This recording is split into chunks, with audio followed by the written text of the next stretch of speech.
بسم اللہ الرحمن الرحیم۔ حضرت داؤد علیہ السلام کس طرح بادشاہ بنے؟ جب طالوت بنی اسرائیل کے بادشاہ بن گئے تو آپ نے بنی اسرائیل کو جہاد کے لیے تیار کیا۔ سمجھے؟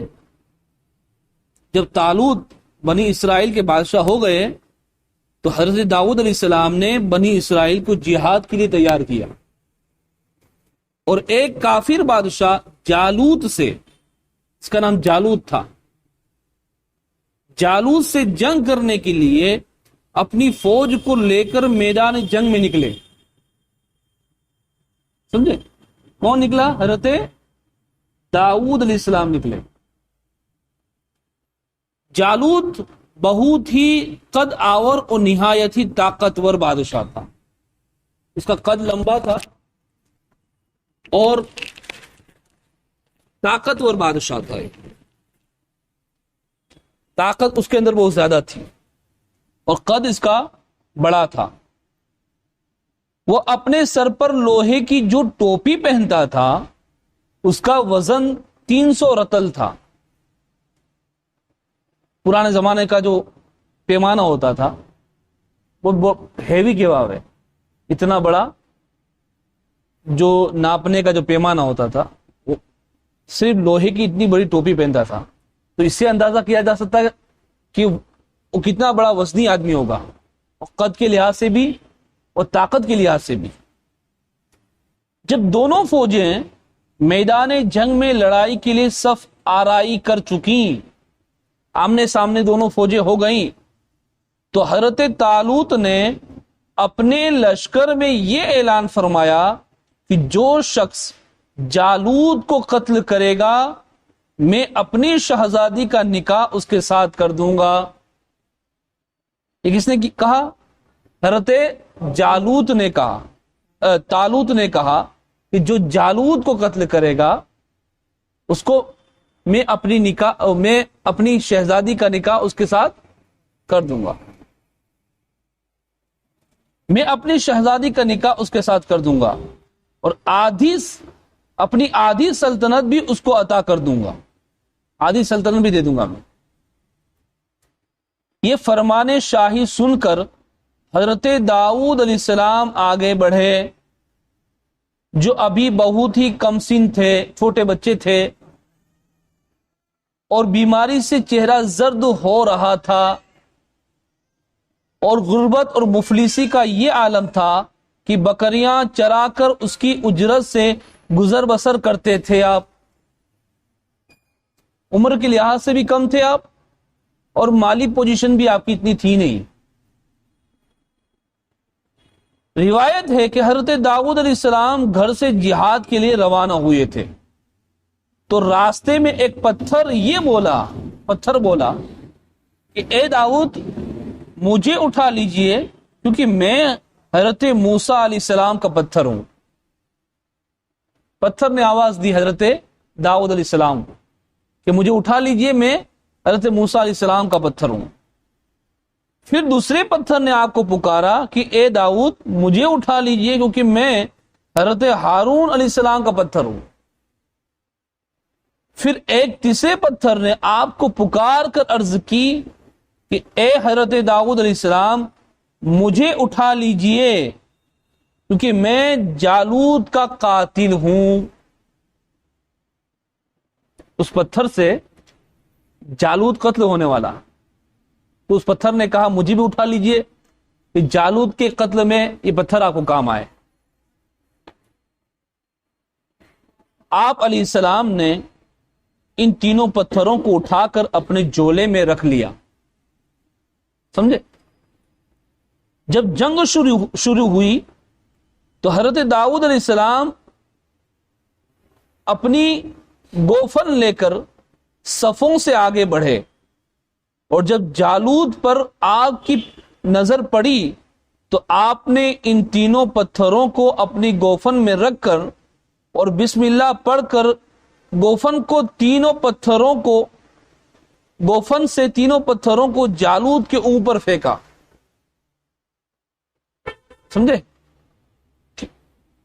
پیمانہ ہوتا ہے نا مارنے کا پیمانہ، اس زمانے میں جو گوفن ہوتی، اس زمانے میں جو پتھر کو پھینکا جاتا تھا وہ الگ چیز، اور اس زمانے میں جو اس کا کوئی آلہ ہوگا پتھر پھینکنے کا.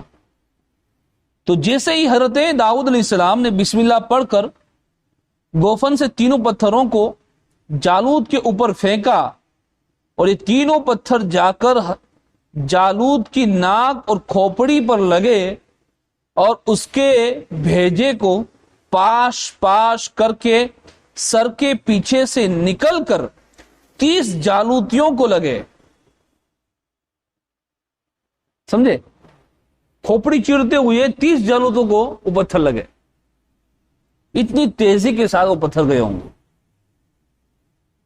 اور سب کے سب مقتول ہو کر گر پڑے، قتل ہو گئے سب کے سب. پھر حضرت داؤد علیہ السلام نے جالوت کی لاش کو گھسیٹتے ہوئے لا کر اپنے بادشاہ حضرت طالوت کے قدموں میں ڈال دیا.